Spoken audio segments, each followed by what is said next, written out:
म्हणजे आता कोण कोण इथं कनेक्ट झालेले आहे, फूड पार्टिकल आणि प्रायमरी लायसोसोम. आणि मग यांच्यापासून या दोघांपासून एक मोठं स्ट्रक्चर तयार झालं.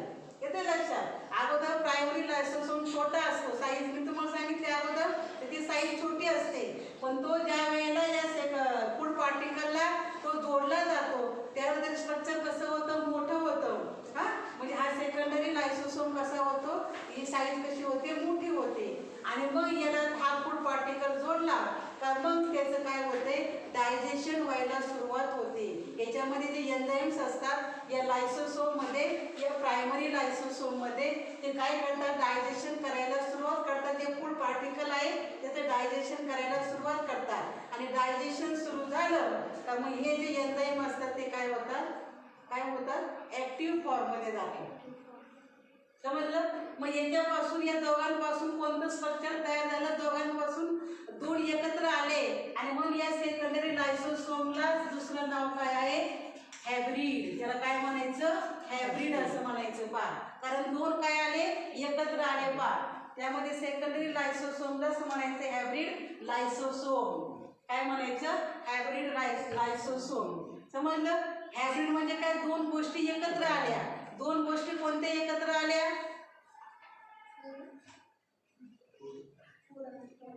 फूड आणि प्रायमरी लायसोसोम या दोन गोष्टी एकत्र आल्या, एकमेकाला जोडल्या, त्यापासून मोठं स्ट्रक्चर तयार झालं. त्याला म्हणायचं सेकंडरी लायसोसोम्स असं म्हणायचं. हा मग हे प्रायमरी लायसोसोम पेक्षा हा सेकंडरी लायसोसोम कसा असतो, साईजने मोठा असतो.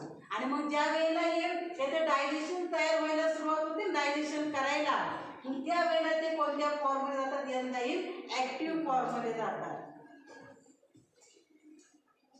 मग आता हे त्यामध्ये फॅगोसायटोसिस आहे, पहिली प्रोसेस आहे. जे बायोमॉलिक्यूल असतं, जे आपण खातोय ते सगळं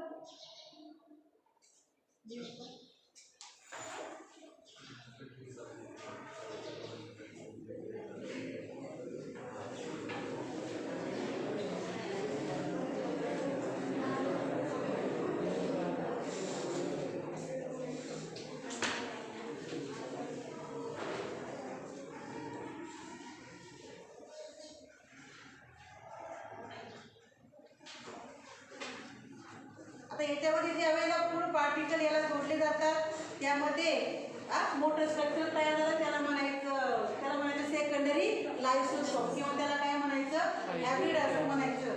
याच्यामध्ये दोन प्रोसेस आहे. फॅगोसायटोसिस आहे ना, तसं याच्यामध्ये हे जे फूड पार्टिकल आत येण्याच्या त्यामध्ये परत दोन फेनॉमेनॉन आहे. त्यामध्ये एक आहे एंडोसायटोसिस आणि एक्झोसायटोसिस. एंडो म्हणजे काय असेल, एंडोसायटोसिस.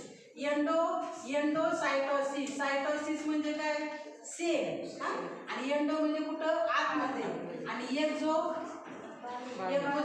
म्हणजे काय, बाहेर. असे या दोन प्रोसेस आहे. एंडोसायटोसिस म्हणजे काहीतरी आत येणे, त्याला म्हणायचं एंडोसायटोसिस.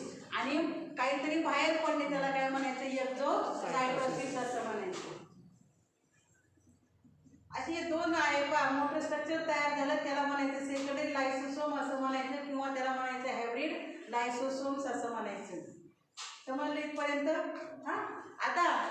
आता पण सांगितलं हे जे आहे एकमेकाला जोडले, यापासून हायब्रिड तयार झालं, याचं डायजेशन झालं.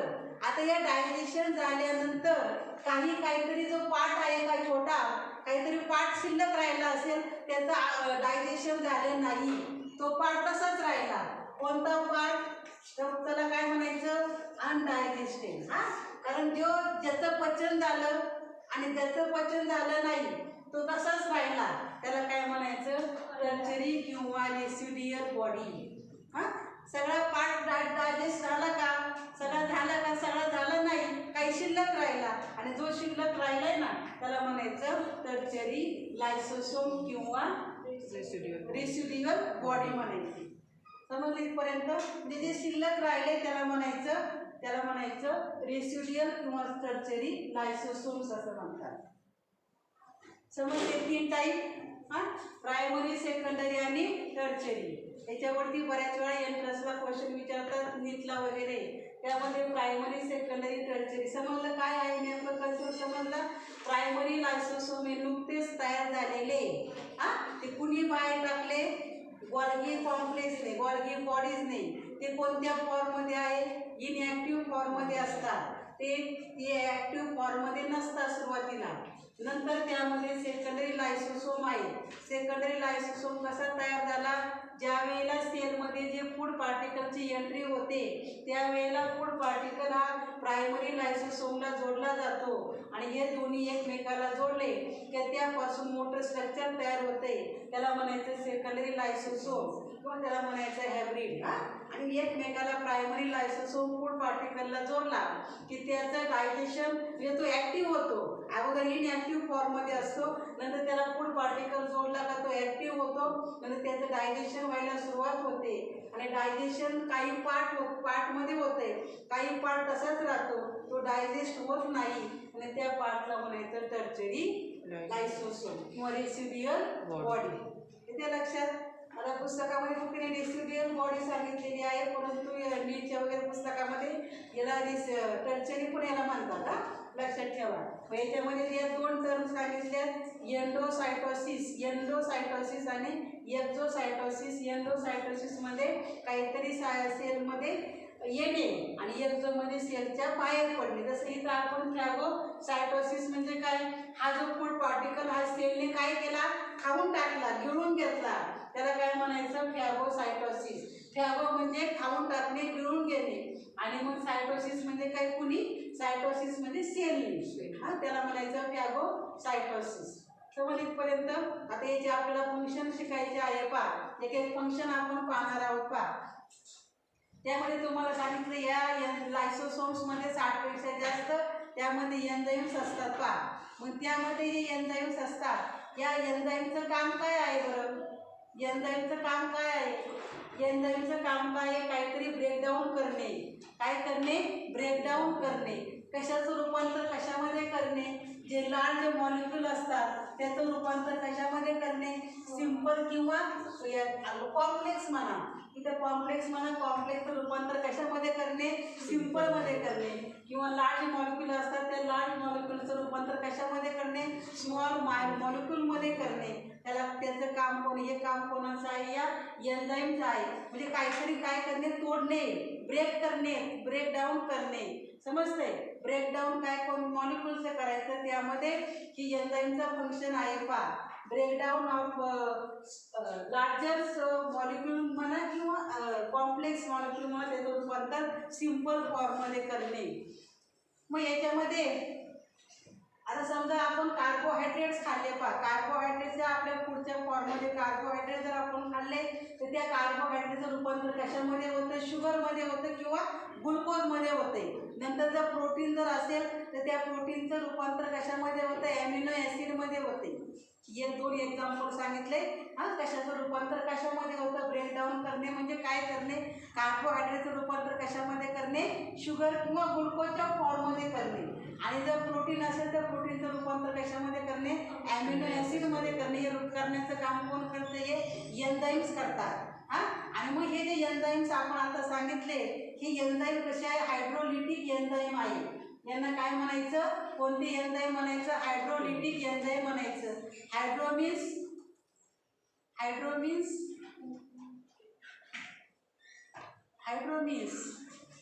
नाही माहिती? Hydro means water. काय? आता हे जे ब्रेकडाऊन करतात, या ब्रेकडाऊन करण्यासाठी आता आपण काहीतरी खाल्लं आहे. आपण खाल्ल्यानंतर काय पितो? पाणी पितो की नाही? येते लक्षात. मग त्यामध्ये या जे फूड पार्टिकल जे या पाण्यामुळे काय होतात? हे जे फूड पार्टिकल आहे ते काय होतात? ब्रेक होतात. समजते? आणि मग हे जे ब्रेकडाऊन करण्यासाठी कसली आवश्यकता असते? पाण्याची आवश्यकता असते. पाण्याची आवश्यकता असते. आणि म्हणून याला काय म्हणायचं? हे जे एन्झाईम असतात ते त्या एन्झाईमला काय? हायड्रोलिटिक एन्झाईम म्हणतात. त्याचं एक्झाम्पल आहे हायड्रोलेजेस एन्झाईम. आपण त्यामध्ये एन्झाईमची नावं त्यामध्ये सांगितले मी. त्यामध्ये कोणकोणते एन्झाईम असतात त्या लायसोसोममध्ये, त्यामध्ये एन्झाईम एक सांगितले एक्झाम्पल, हायड्रोलेजेस एन्झाईम. मग हे एन्झाईम कोणते आहे? हायड्रोलिटिक एन्झाईम आहे. हे जे ब्रेकडाऊन करतात या ब्रेकडाऊनसाठी त्यांना कसली आवश्यकता असते? पाण्याची आवश्यकता असते. आणि म्हणून त्याला नाव काय दिलं हायड्रोलिटिक एन्झाईम आहे. त्याशिवाय ते ब्रेकडाऊन होत नाही. ते जे फूड पार्टिकल आहे ते ब्रेक होत नाही. हे एक फंक्शन झालं पा, समजलं. त्याच्यामध्ये आता दुसरं फंक्शन आहे ॲटोफॅगी.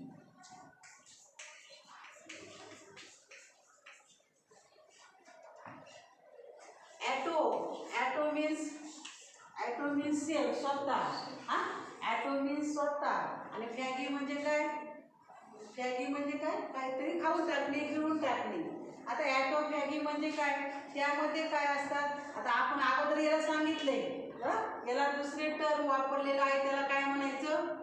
सुसाईड बॅग असं म्हणायचं. सुसाईड बॅग म्हणजे काय आहे? ॲटोफॅगी आहे पा. ॲटोफॅगी म्हणजे याच्यामध्ये जी सेल आहे, या सेलमध्ये हा न्यूक्लियस आहे आणि इथे लायसोसोम्स असतात. या इथे लायसोसोम असतात. ते लायसोसोम्स काय करतात? एखादी सेल डॅमेज झाली किंवा एखादा पार्ट जर जुना झाला तर पूर्ण तो जुना जो पार्ट आहे तो काय करतात? ते पूर्णपणे गिळून टाकतात, खाऊन टाकतात. किंवा सेल जर संपूर्णपणे डॅमेज झाली तर ती सेल सुद्धा ते पूर्णपणे काय करतात? गिळून टाकतात. त्याला काय म्हणायचं? ॲटोफॅगी असं म्हणायचं. त्याला दुसरं नाव काय? सुसाईड बॅग असं म्हणायचं. तर याच्यावरती गिव्हन सेंटेन्स, याच्यावरती क्वेश्चन विचारतात बऱ्याच वेळा. ही एक एन्झाईम आहे पा, याच्यामध्ये फंक्शन आहे पा. मग याच्यामध्ये सेल ऑर्गनेल्स असतील. त्यामध्ये सेल्स ऑर्गनेल्स जे असतात ते जुन्या झालेले असतात, ते ओल्ड असतात, ते पण ते खाऊन टाकतात. किंवा सेल डॅमेज झाली ती सेल सुद्धा ती पूर्णपणे त्याच्यामध्ये तशी काय असते? त्या सेलला नष्ट करण्याची तशी त्यांच्यामध्ये क्षमता असते आणि म्हणून त्याला म्हणायचं सुसाईड बॅग असं म्हणायचं. येते लक्षात? सेलला पूर्णपणे नष्ट करण्याची त्यांच्यामध्ये तशी कॅपॅसिटी असते आणि म्हणून त्याला म्हणायचं सुसाईड बॅग असं म्हणायचं. आणि हा जो फेनॉमेनॉन आहे त्याला काय म्हणायचं? ॲटोफॅगी असं म्हणतात. एकच अर्थ आहे, लक्षात ठेवा. ॲटोफॅगी आणि सुसाईड बॅग असं म्हणतात. येते लक्षात? हे झालं दुसरं फंक्शन झालं पा. आता तिसरं आहे पा इंट्रासेल्युलर डायजेशनचे 2 आहे पा टाईप. तर पटकन इंट्रासेल्युलर आणि एक्स्ट्रा सेल्युलर डायजेशन आहे पा. आता इंट्रा आणि extra,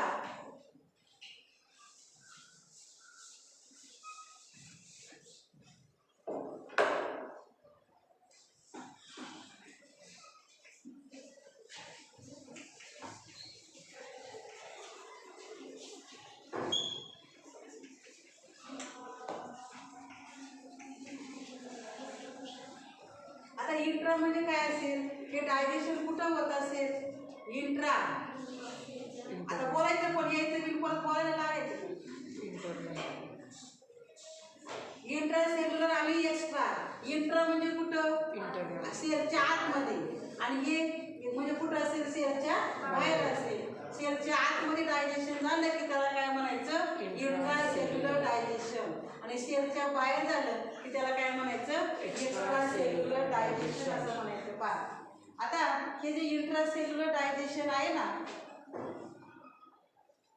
the intracellular digestion is brought about by autophagic vesicle किंवा त्याला सेकंडरी लायसोसोम्स मार्फत हे काय होतं? हे इंट्रासेल्युलर डायजेशन होते म्हणजे सेलच्या आतमध्ये.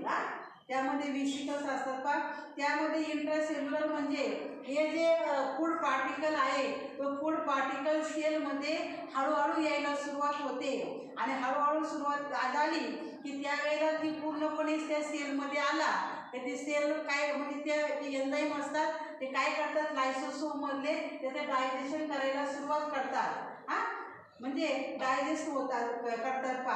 आणि त्याला म्हणायचं म्हणजे लक्षात ठेवा कुठे? इंट्रासेल्युलर म्हणजे कुठं होते? डायजेशन सेलच्या आतमध्ये. आणि ते डायजेशन कोण करतात? त्या लायसोसोममध्ये कोण असतात? एन्झाईम असतात. ते एन्झाईम काय करतात? त्याचं फूड पार्टिकलचं डायजेशन करतात पा.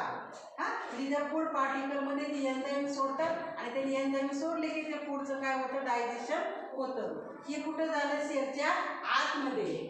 समजलं? आता एक्स्ट्रा सेल्युलर म्हणजे सेलच्या बाहेर होतं पा. आता सेलच्या बाहेर म्हणजे काय?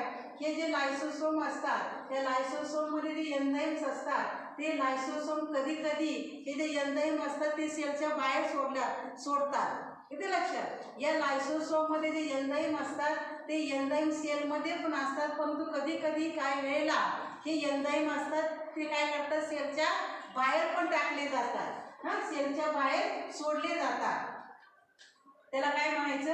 आणि मग हे काय होतं, डायजेशन कुठं होतं, डायजेशन कुठं होतं, सेल लायसोसोमने एन्झाईम बाहेर सोडले, मग कुठं होतं सेलच्या बाहेर सोडले ते एन्झाईम, आणि मग डायजेशन कुठं झालं, सेलच्या बाहेर डायजेशन झालं, मग त्याला काय म्हणायचं एक्स्ट्रा सेल्युलर डायजेशन. ते सेलच्या बाहेर हे डायजेशन होतंय. आता हे झालं extracellular digestion is brought about by intracellular digestion is brought about by autophagic vesicle और सेकंडरी लायसोसोम. सेकंडरी लायसोसोम किंवा ॲटोफॅगिक वेसिकल मार्फत हे काय होतंय इंट्रासेल्युलर डायजेशनची प्रोसेस होते. आणि हे जे एक्स्ट्रा सेल्युलर डायजेशन आहे का, extracellular digestion is brought about by release of lysosomal enzyme.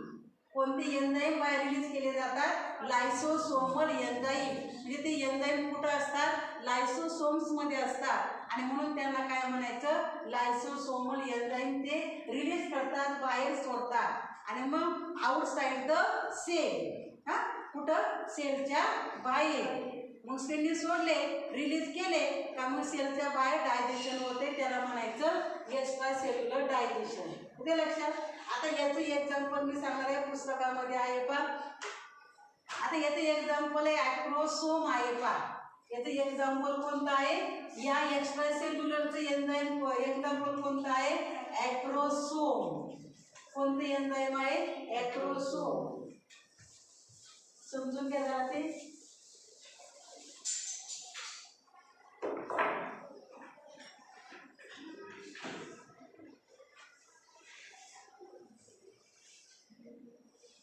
आज काय काढलेलं माहिती आहे, आज स्पर्म काढलेला आहे.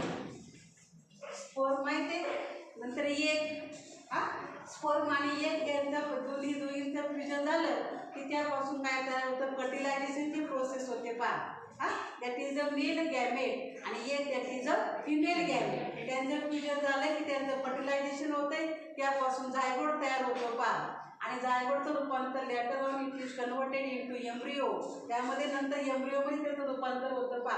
हा जो स्पर्म आहे याच्यावरती, या स्पर्मवरती एक अशी कॅप लाईक स्ट्रक्चर असतं पा. या हा जो स्पर्म आहे याच्यावरती एक असं कॅप लाईक स्ट्रक्चर आहे, त्याला काय म्हणायचं ॲक्रोसोम असं म्हणायचं. इथे लक्षात. हा स्पर्म काढलेला आहे आणि त्या स्पर्मवरती वरती टिपला एक कॅप लाईक स्ट्रक्चर आहे, त्या कॅप लाईक स्ट्रक्चरला काय म्हणायचं ॲक्रोसोम असं म्हणायचं. मग हे acrosome that is a cap like structure in the human sperm. Human sperm मध्ये जे वरती जे कॅप लाईक स्ट्रक्चर आहे त्याला म्हणायचं. आपण काय शिकतोय, कोणतं डायजेशन आपण मी सांगते एक्झाम्पल, एक्स्ट्रा सेल्युलरचं एक्झाम्पल सांगते, लक्षात ठेवा. तर ते एक्झाम्पल कोणतं आहे, ॲक्रोसोम आहे. हे ॲक्रोसोम कुठं असतात, ह्युमन स्पर्म मध्ये असतात. आणि ह्युमन स्पर्म मध्ये जे वरती जे टोकाला जे कॅप लाईक स्ट्रक्चर आहे त्याला म्हणायचं ॲक्रोसोम असं म्हणायचं. ॲक्रोसोम हे cap like structure in human sperm and is a modified lysosome. Is a modified lysosome. मग यामध्ये हे जे ॲक्रोसोम असतात हे लायसोसोम सारखेच असतात. समजते काय सांगते, हे जे ॲक्रोसोम असतात हे लायसोसोम सारखेच असतात. मग लायसोसोम मध्ये काय असतात, हे ॲक्रोसोम हे लायसोसोम सारखेच असतात. मग लायसोसोम मध्ये काय आहे,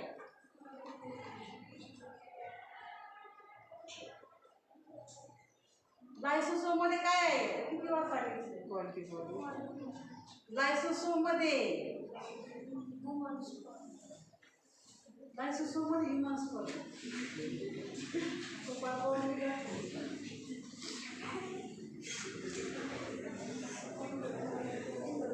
लायसोसोम हे लायसोसोम मध्ये एन्झाईम्स असतात. किती वेळा सांगितले, हे जे ॲक्रोसोम असतात काही सांगता येतच नाही, परंतु काहीतरी एक गेलं का लगेच आले बोलायला, ते ना सांगावं लागत आहे ना. क्वेश्चन विचारायला मग नाही आवाज निघत, कशाचे बामटेवणे माना खाली याचे घालतात.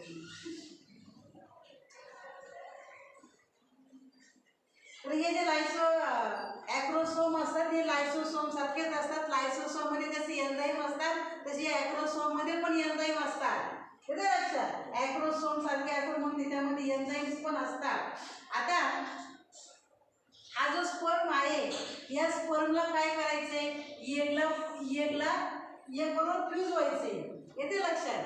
या एक बरोबर त्याला फ्यूज व्हायचं आहे आणि मग त्यामध्ये त्याला या स्पर्मला या एक मध्ये जायचं आहे आणि मग एक मध्ये जाण्यासाठी त्याला काय करावं लागेल? ही जी एक वॉल आहे या एकची जी एक वॉल आहे ती काय करावी लागेल? तोडावी लागेल.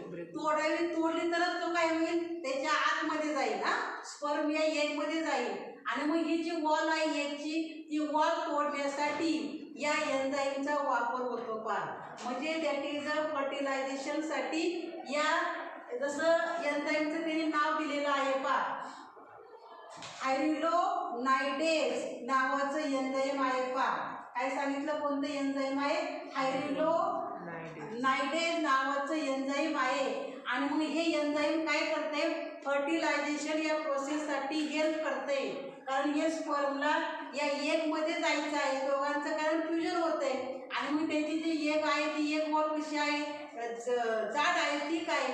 त्याला ती एक वॉल त्याला तोडावी लागेल आत जायचं म्हटल्यावर. आणि मग ही जी भिंत आहे ही जी वॉल आहे ती तोडण्यासाठी या ॲक्रोसोम मध्ये जे एन्झाईम आहे त्या एन्झाईमचं नाव सांगितलं हायड्रोनायडेज नावाचं एन्झाईम आहे. आणि ते एन्झाईम हे जी भिंत आहे ती तोडण्यासाठी त्याला मदत करते. समजते? आणि मग म्हणजे याचं एन्झाईमचं फंक्शन काय आहे? That is help in fertilisation. कशामध्ये हेल्प करते? हे फर्टिलायझेशन.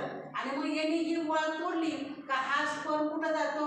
एक मध्ये जातो. दोघांचं काय होतं? फ्युजन होतं. त्यापासून काय तयार होतो? झायगोट तयार होतो. मेल गॅमेट आणि फिमेल गॅमेट. हा मेल गॅमेट स्पर्म आहे, फिमेल गॅमेट कोण आहे? एग आहे. त्यांचं फ्युजन झाल्यानंतर त्यांचं त्यापासून काय तयार होतो? झायगोट तयार होतो. तर मग झायगोट म्हणजे काय? गर्भ. इथे लक्षात काय म्हणतात? गर्भ तयार होतो पण मेल आणि फिमेल गॅमेटचं फ्युजन झाल्यानंतर. मग यासाठी या स्पर्मला यामध्ये आत जाण्यासाठी ही जी वॉल तोडण्यासाठी या एन्झाईमची मदत होते. आणि this enzyme bring about fertilisation by dissolving protective layer of ovum. एक म्हणजेच याला काय म्हणायचं? ओव्हम. फिमेल गॅमेट ओव्हम आणि हा काय आहे? स्पर्म आहे. म्हणजे हे प्रोटेक्टिव्ह ते सांगितले. दिस एन्झाईम ब्रिंग अबाउट फर्टिलायझेशन. फर्टिलायझेशनच्या प्रोसेससाठी हे एन्झाईम मदत करतं. कशासाठी? बाय डिझॉल्व म्हणजे विरघळणे, तोडणे. काय? Protective layer of ovum. ओव्हमचा प्रोटेक्टिव्ह लेअर असतो जो बाहेरचा लेअर असतो तो तोडण्यासाठी हे एन्झाईमची मदत होते. समजले?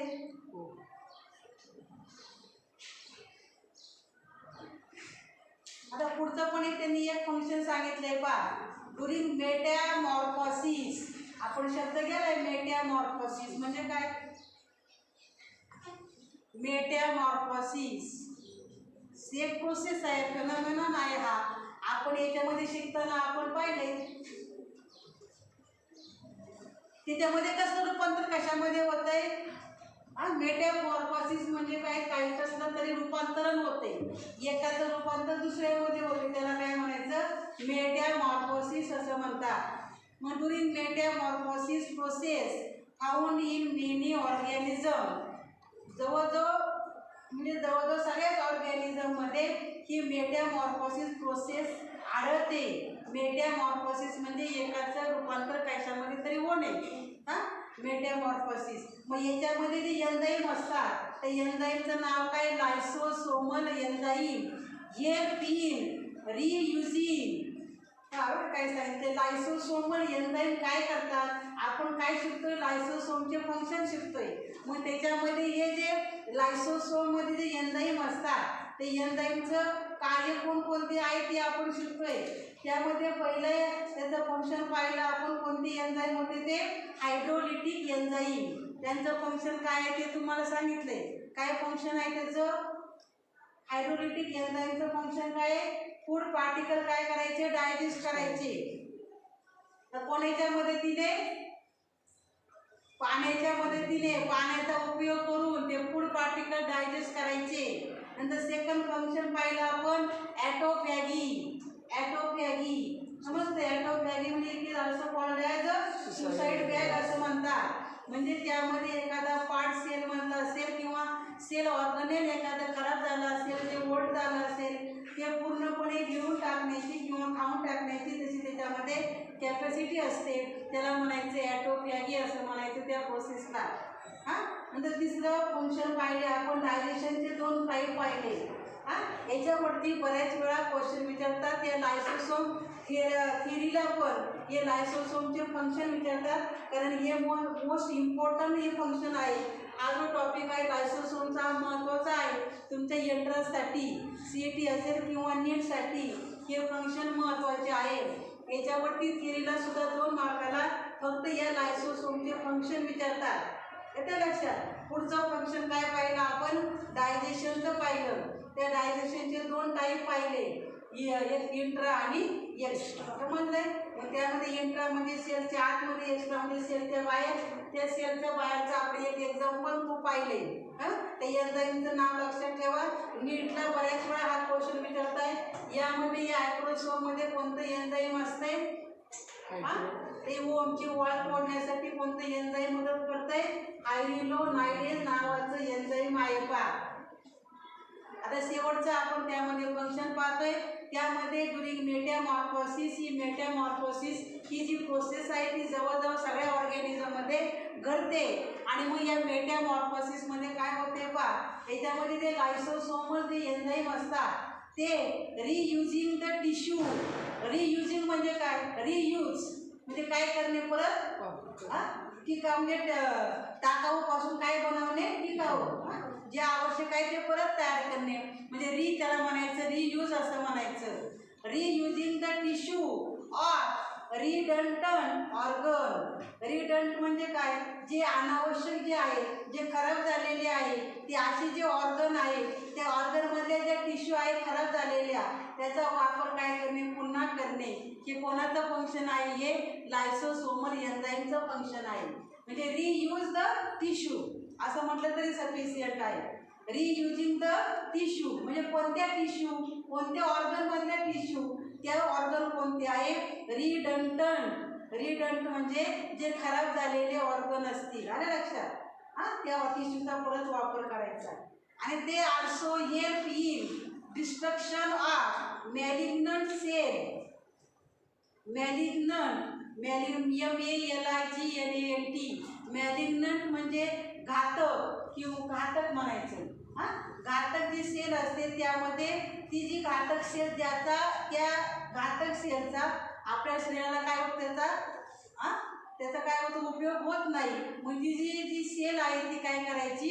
कधीचा नाश करायचा, डिस्ट्रॉय करायची. ते फंक्शन कोणाचं आहे? हे एन्झाईमचं आहे पहा. मग ती जी मॅलिग्नंट सेल आहे, फॉर एक्झाम्पल आहे टी लिम्फोसाईट. कोणती आहे ती सेल? T lymphocyte. आता फक्त लक्षात ठेवा लिम्फोसाईट आहे पहा. अशी जी घातक सेल आहे ती तिचा जो आपल्या शरीराला काही उपयोग नाहीये ती काय करायची? डिस्ट्रॉय करायची. आणि ती नाश करण्यासाठी, डिस्ट्रॉय करण्यासाठी या एन्झाईमचा वापर होतो. असे हे या लायसोसोमचे फंक्शन आहेत पहा. समजले? युकॅरियोटिक सेल त्यामध्ये हे जे आहे ना लायसोसोम तिथं राहिलं होतं पहा. स्ट्रक्चर सांगितलं होतं, त्याचे फंक्शन, त्याचे टाईप राहिले होते. तर आज आपण राहिलेला जो भाग आहे ना तो आज घेणार आहोत. त्याचे आपण टाईप पाहत होतो पहा. ते लायसोसोम्स. लायसोसोमचं जे स्ट्रक्चर आहे ते कसं आहे? Lysosomes are polymorphic in nature. Nature कसं आहे त्याचं? पॉलीमॉर्फिक.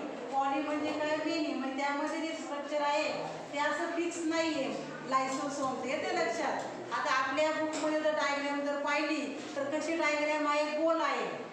तर कधी कधी हे जे लायसोसोम असतात ते कधी कधी चपटे पण असतात. यांचं जे स्ट्रक्चर आहे ते फिक्स नसतं पहा. म्हणून त्याला काय म्हणायचं? Polymorphic in nature.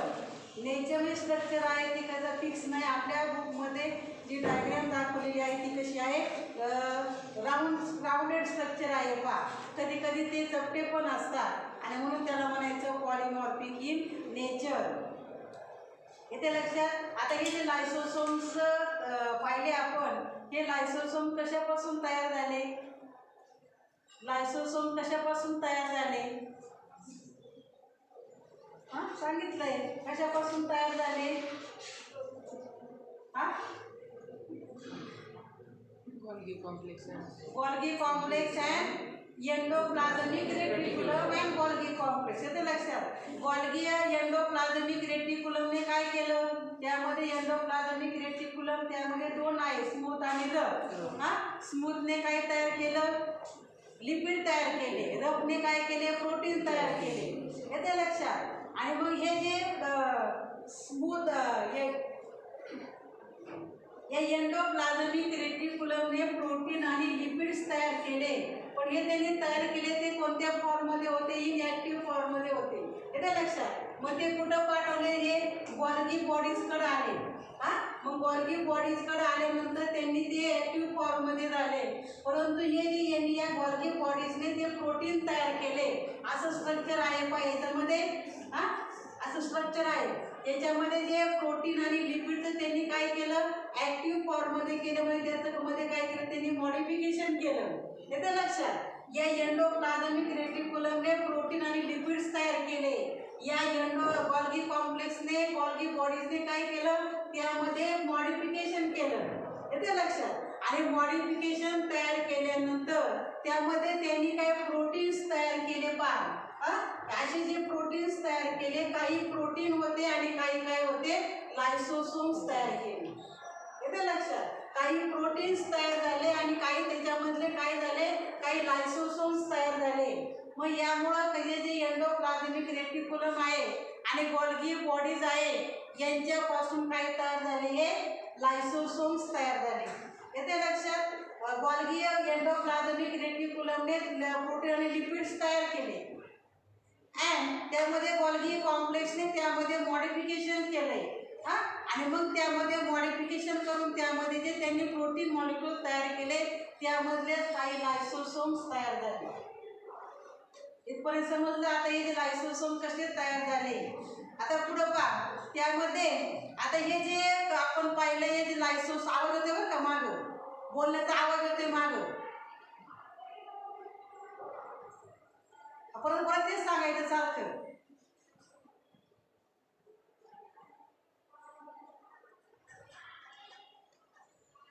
तर हे जे लायसोसोम होते त्यांचं जे नेचर आहे, त्या लायसोसोम्स मध्ये काय असतात, 60 पेक्षा जास्त त्यामध्ये एन्झाईम्स असतात. काय असतात त्याच्यामध्ये, लायसोसोम्स मध्ये एन्झाईम्स असतात. आणि या एन्झाईम्समुळे त्यांची जी एन्झाईमची जी ॲक्टिव्हिटी असते, ते ॲक्टिव्हिटी पूर्ण करण्यासाठी, म्हणजे जे फंक्शन आहे, जी कामं आहेत त्याची ती पूर्ण करण्यासाठी त्याचं जे नेचर आहे ते कोणत्या फॉर्ममध्ये आहे, ॲसिडिक फॉर्ममध्ये आहे.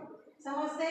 तर ॲसिडिक फॉर्म जर नसेल तर जे एन्झाईम्स असतात त्याच्यामध्ये ते एन्झाईम्स काम करणार नाही आणि म्हणून त्यांचं जे नेचर आहे ते कसं आहे, ॲसिडिक आहे. आणि बाकीची जर आपण सेल पाहिली तर सेलमध्ये जर सायटोप्लाझम आहे, त्या सायटोप्लाझमचं येते लक्षात, अशी सेल आहे.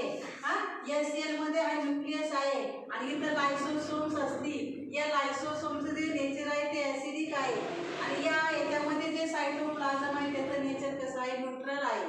याचा pH कसा आहे, न्यूट्रल आहे. या लायसोसोम्समध्ये एन्झाईम्स असतात. त्या एन्झाईमची ॲक्टिव्हिटी, त्याला एन्झाईमला ॲक्टिव्हिटी पूर्ण करावी लागते. त्या एन्झाईमला काम करावं लागतं, काहीतरी तयार करावं लागतं आणि त्याच्यामुळं याचं जे नेचर आहे ते कसं आहे, ॲसिडिक आहे. आणि याचा जो pH आहे, या सायटोप्लाझमचा तो pH कसा आहे, न्यूट्रल आहे. समजलीपर्यंत. आता त्याचे आपल्याला टाईप शिकायचे आहे पहा. कारण या लायसोसोम्समध्ये एन्झाईम्स असतात. एन्झाईम्स काय करतात, आपण जे खातोय त्याचं पचन करण्याचं काम कोण करतं, हे एन्झाईम्स करतात. येते लक्षात. त्याचं रूपांतरण करतात. कॉम्प्लेक्स फॉर्मचं रूपांतर कशामध्ये करतात, सिंपल फॉर्ममध्ये करतात. मॉलिक्यूलमध्ये करतात. आणि म्हणून हे ॲसिडिक याच्यामध्ये आहे, कारण त्यामध्ये एन्झाईम्स त्यामध्ये ॲसिडिक फॉर्ममध्ये जर नसेल तर ते एन्झाईम काम करणार नाही, आणि म्हणून त्यांचं जे नेचर आहे ते ॲसिडिक आहे. आता आपल्याला याचे टाईप शिकायचे आहे. पण लायसोसोम्स हा थेरॉटिकल जरा भाग आहे. तुम्ही जर पुस्तक वाचत तुम्हाला काही समजणार नाही, ते लक्षात. तर त्यामध्ये जे लायसोसोम आहे याचे 3 टाईप आहे. पहा 3 टाईप कोणते आहे. त्यामधला पहिला टाईप आहे प्रायमरी, प्रायमरी लायसोसोम. दुसरा कोणता आहे सेकंडरी लायसोसोम. आणि तिसरा आहे टर्चरी. कोणता आहे टर्चरी.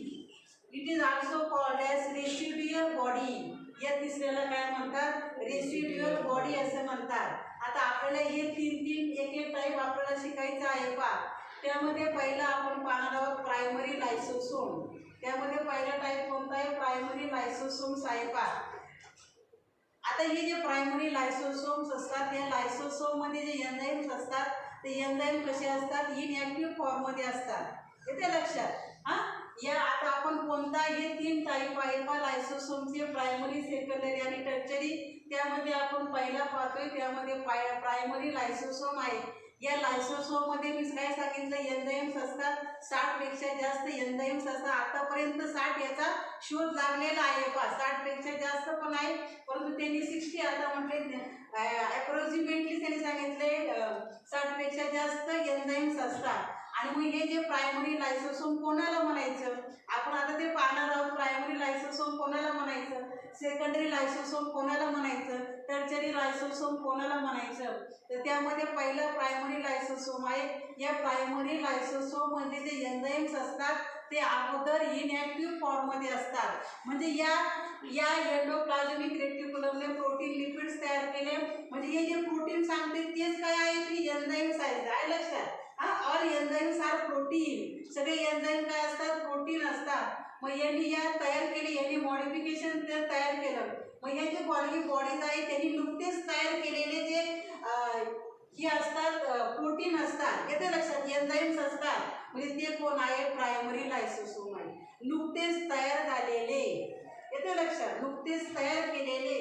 आणि मग ते कोणत्या फॉर्ममध्ये असतात नुकतेच तयार झाले म्हणजे ते पूर्णपणे मॅच्युअर आहेत का पूर्णपणे मॅच्युअर नाही. ते कोणत्या फॉर्ममध्ये असतात इनॲक्टिव्ह फॉर्ममध्ये असतात. त्यांना काय म्हणायचं प्रायमरी लायसोसोम्स असं म्हणतात.